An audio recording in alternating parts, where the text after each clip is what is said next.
Good morning, everyone. Welcome to Friends Church. My name is Vince. Prayer starts here for me.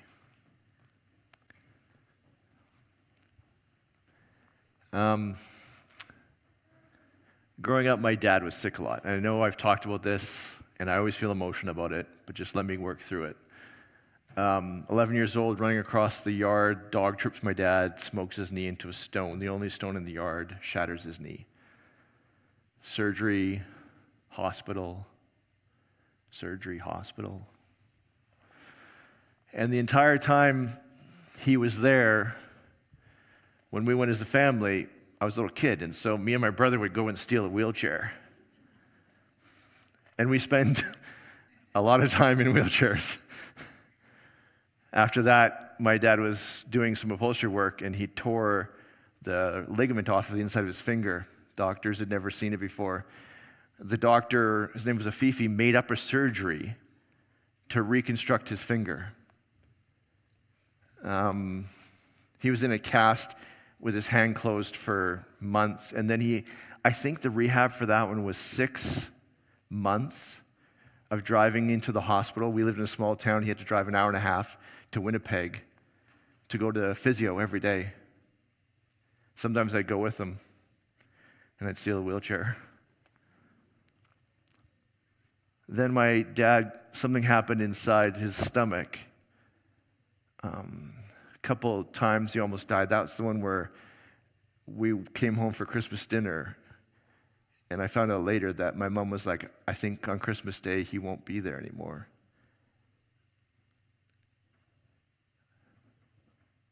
That was a lot of hospital time. I don't love thinking about that one very much. And again, me and my brother did what we did. We went and stole wheelchairs. And we got really good at doing wheelies. But every time I think about the world and I think about life, I can't help but think about wheelchairs. It's not just me there with my dad, but my dad, all the people in the hospital. And then as I got older, and especially as I started doing this job, I realized that was not an isolated story. I can look through the crowd right now, and even without pointing at anyone, well, I'm going to point out Jerry, double lung transplant. They cut him in half, yanked out his lungs, stuffed a new set of lungs in him. It's not been an easy ride after that, has it been, buddy? No. I say people who've had cancer, who have cancer now. I see people with endometriosis, people who've had more surgeries than I can count. I see people who have autoimmune issues, disease, mental health challenges. If your manager in your head right now is saying, Vince, please say something positive because I can't take this, I get it. But the reality is, that's part of life, isn't it? I can pretend all I want that that's not there, but it is. And you see, I grew up in a very particular religious tradition, the Alliance tradition, and they said, they had this conception of God. Can you throw it up for me, Nathaniel? They said this, God is I'm just trying to remember how I worded it. God was a being up in the heavens that could heal our sickness. Just leave that up for a few seconds. Imagine that to a little 11-year-old boy. I conceive of a God that can make that go away. If you have a brain that's saying, Vince, I'm not buying that, just suspend your disbelief for just a minute. And just imagine a world where whatever goes wrong, we could pray to some being in the sky, and it all goes away.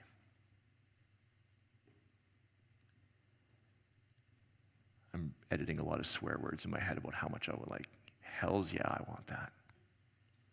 And as a kid, that's what I wanted.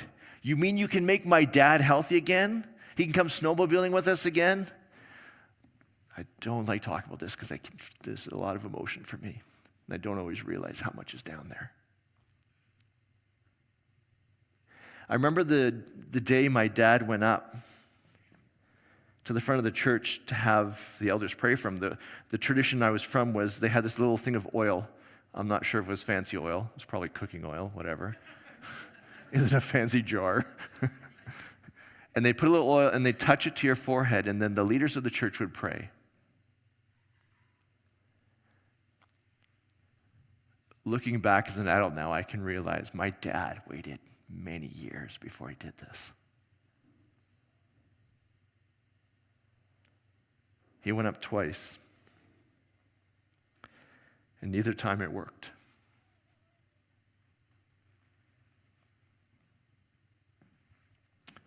He told me there's a being up in the sky that if I pray, my dad gets healed. My dad is not healed. It's just getting worse.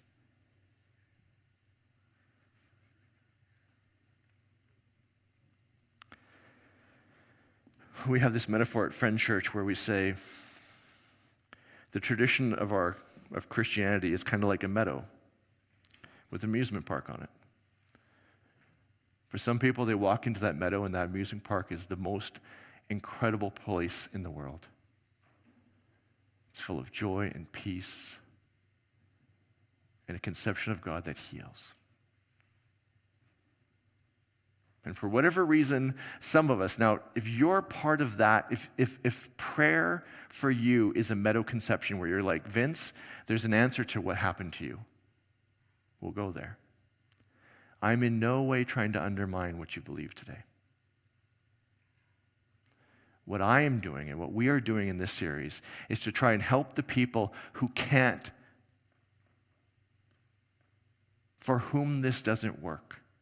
We talk about this. The meadow's here. For some people, we walk in and we look at the meadow and we go, yeah, that ride is a little bit rickety and that paint's peeling and I'm not sure I'm buying any of this stuff. And it's like we go to the edge of this cliff.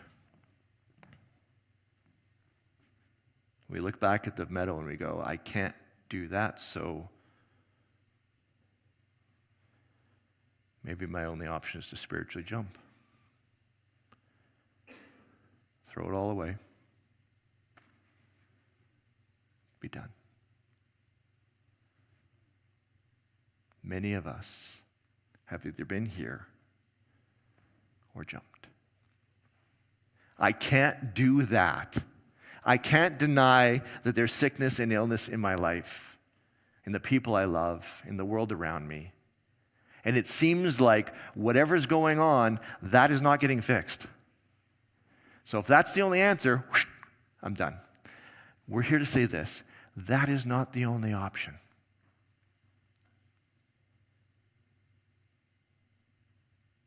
We want to show you a different path. Not to say you have to, not to say that the meadow is broken, but to say if you're here and going, I only have the option of that or done, there's more options than that. Can you throw up the spiritual model diagram? We talk about Friend Church is inspiring us too. If you lose all of spirituality, if you just go, screw it, I can't do this, you lose that inspiration. And I'm not saying you might not do this. That might not be the thing you need to do. What I'm saying is, and what we're saying is, this isn't a binary. It's not the meadow or nothing. There's more. It's just not always easy. We call it a cliff. Any rock climbers in the room, you know, hanging off the edge of a cliff, getting tired, trying to find your way down. Sometimes that's what our spirituality is. And for us, prayer sits at kind of the intersection of that feeling. What do I do? What do I do with that? Now, in my tradition that I grew up in, the first reason that this doesn't work, you went up to the front. First, you did it right? You took an oil, then you prayed. Can you throw up the quote for me from Sensei James? Do you remember Sensei James from a couple months ago? Sensei James has this line. If any of you are sick, you should call for the elders of the church. Check. To come and pray over you. Check. Anointing you with oil, Hopefully we had the right oil, but check. In the name of the Lord, such a prayer offered in faith will heal the sick, and the Lord will make you well. They said you didn't do it right. Okay. Entire denominations have been built on what they think is doing it right. Why is there still sickness? We have prayer. Why is there still sickness? Well, you didn't do it right. Well, how do you do it? We were just in Mexico. We're up in the mountains with a guide. We came across this. Can you throw the first shrine picture for me? This shrine. Beautiful. You can't see it, but there's mountains. It's on the edge of the mountains. Lush jungle. Gorgeous. Someone had a party there, so just ignore all the beer bottles. This was a shrine. But when the guy told us, he said, no, here's the deal. People believe that you go there and you pray for what you need. Whatever it is. Healing, sickness, friends, whatever. And if it comes true, you commit to walking home from here. The shrine is tied to a town 5 hours drive away. You have to hike for what, a week through the jungle? Because if you suffer, then your prayer might work better. Do you know the line, putting your thumb on the scale? It's kind of like influencing something a little bit, like, I'm 150 pounds, but 160 pounds. It's kind of like making your prayer just a little bit better. We were in Fatima, it's in Portugal. The belief is that there's two children saw the Mother Mary. They built an entire complex around it. It's like a football stadium-sized thing. It's crazy. And can you throw up the next picture for me? They have this sidewalk that runs down the middle, right from the spot where the visitation was, all the way through to their big cathedral. It's this cement sidewalk, and people kneel without padding, praying while they crawl down that entire pathway. Think of it like a football stadium. Because if it hurts, then maybe it'll work better. You see, for as long as we've been thinking about this, the reason that prayer doesn't seem to work is because we're not doing it right. Well, does anyone know how to do it right? The Cain and Abel story starts with two people gave a gift to their conception of God. They gave the best that they had. It's clear. One God liked, one God didn't like. One's prayers got answered, one got ignored. Why is your dad still sick? Well, you didn't do it right. Really?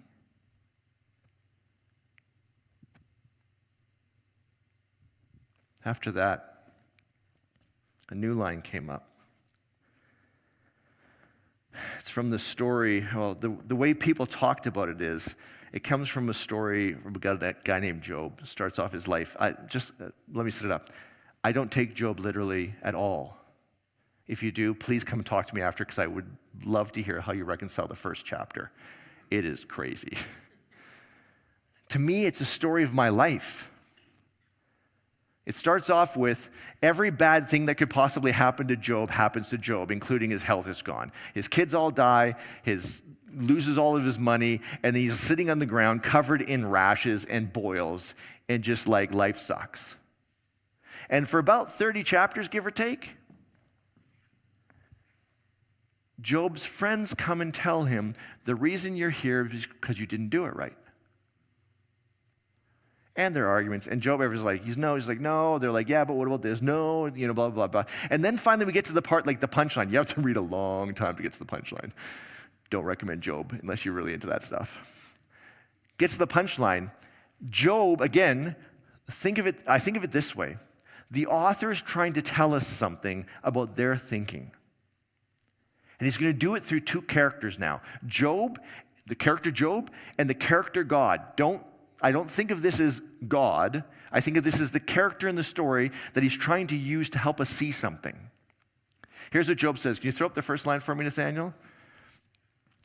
Job says, Job's basically saying, why, God, why?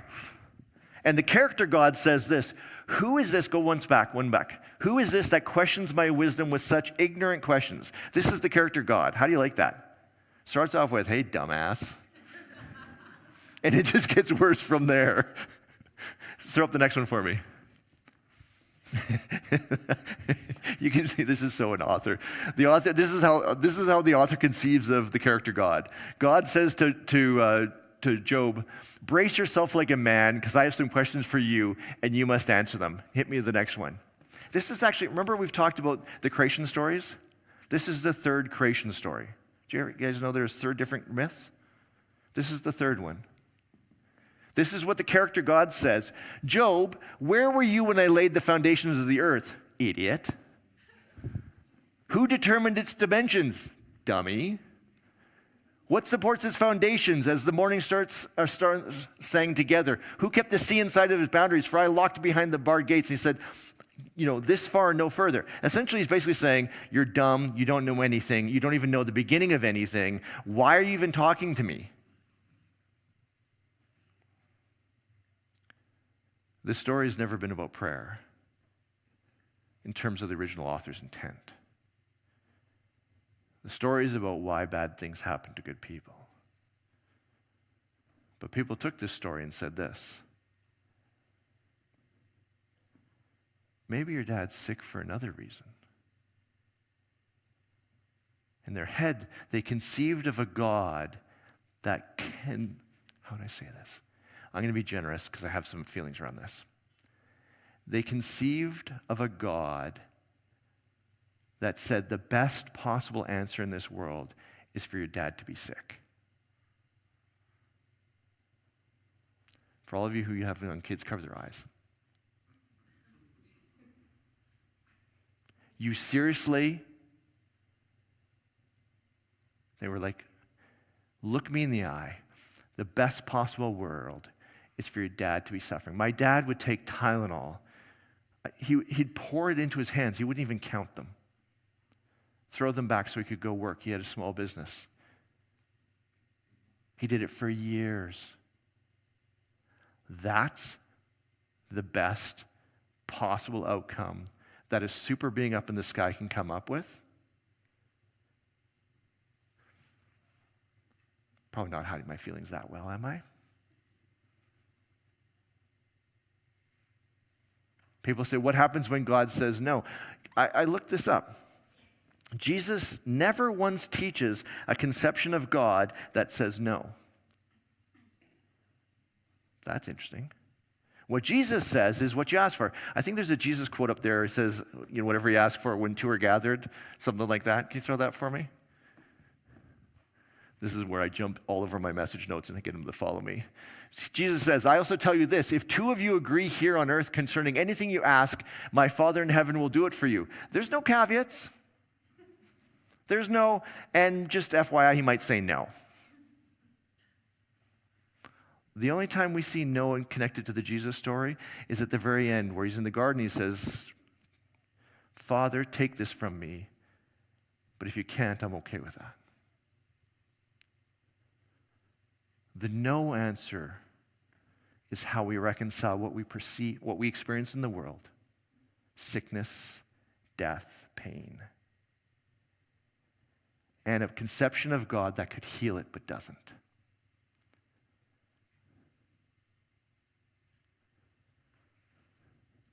See how it's on the cliff?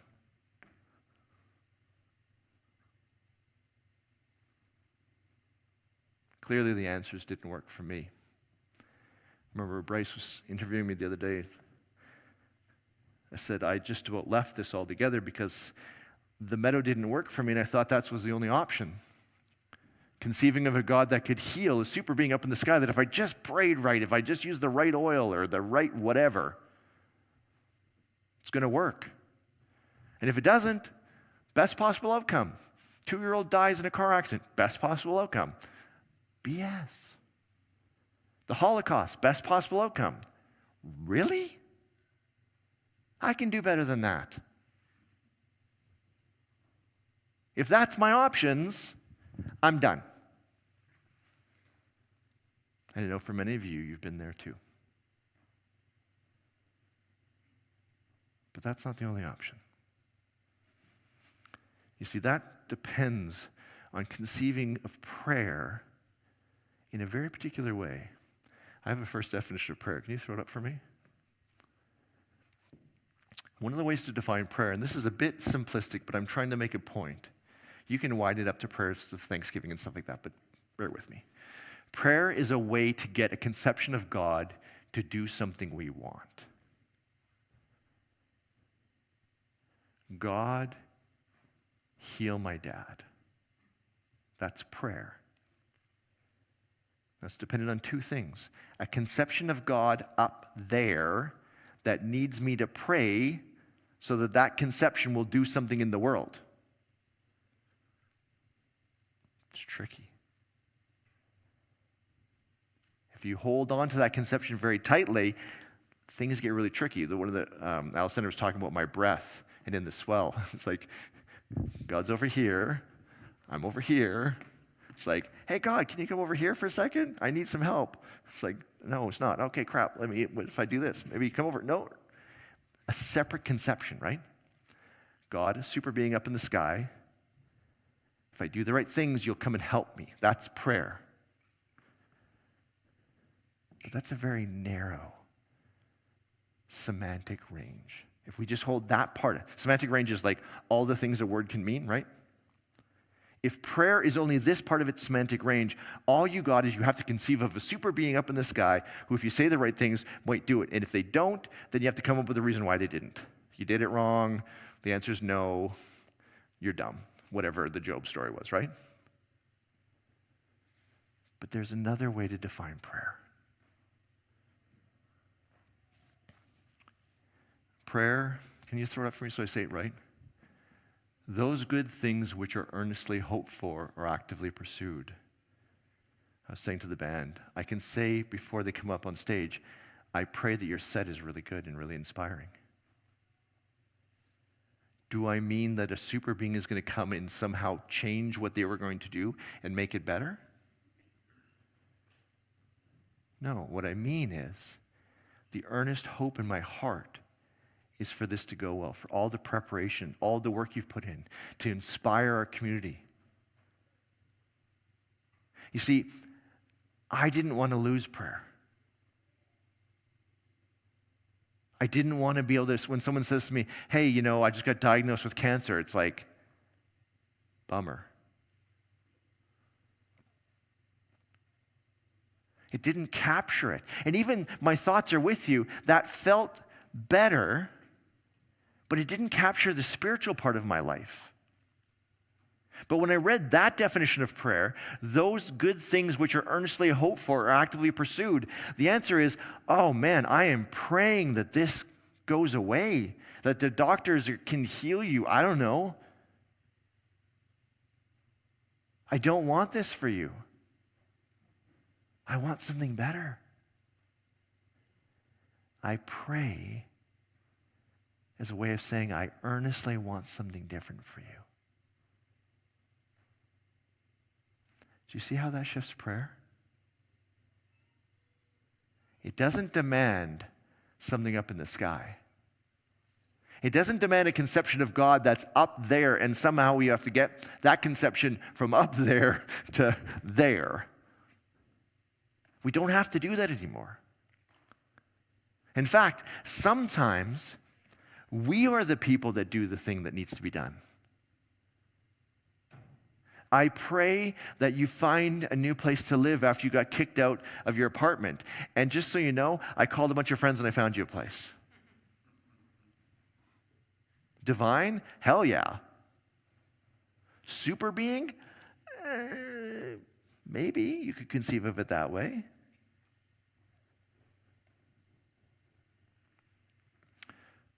What would your life look like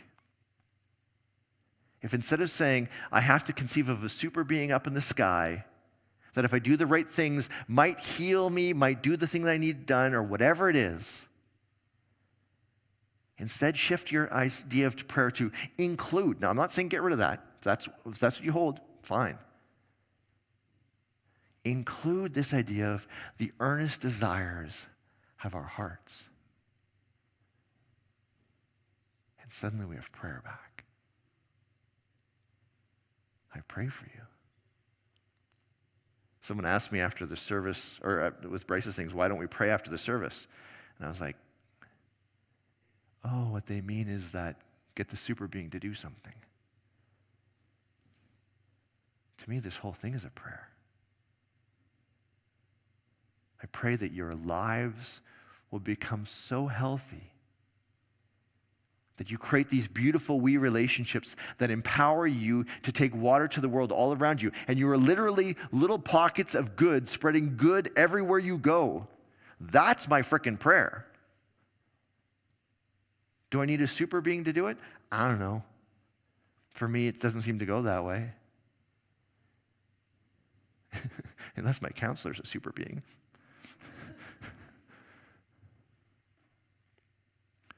Could you widen your conception of prayer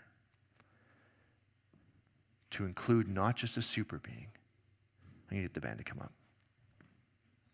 Widen it to understand that maybe there's more going on in this world that we can participate in, that our lives can influence. That taking water, becoming the healthiest version of ourselves, so we can take water and we can actually do the thing that we're praying for. I earnestly hope this world gets better, and I am a part of that every day. In this series, we're not going to spend time focusing on how to get the super being to do what you need it to do. There's enough denominations out there, there's enough groups out there that say, we have this all figured out. At risk of poking at the meadow a little bit, we've actually studied this. Prayer doesn't change the outcomes of people's sickness. I'm sorry. In fact, if people know they're being prayed for, their outcomes are a little bit worse. We don't know why. But one group gets prayed for, one group doesn't get prayed for, same outcome.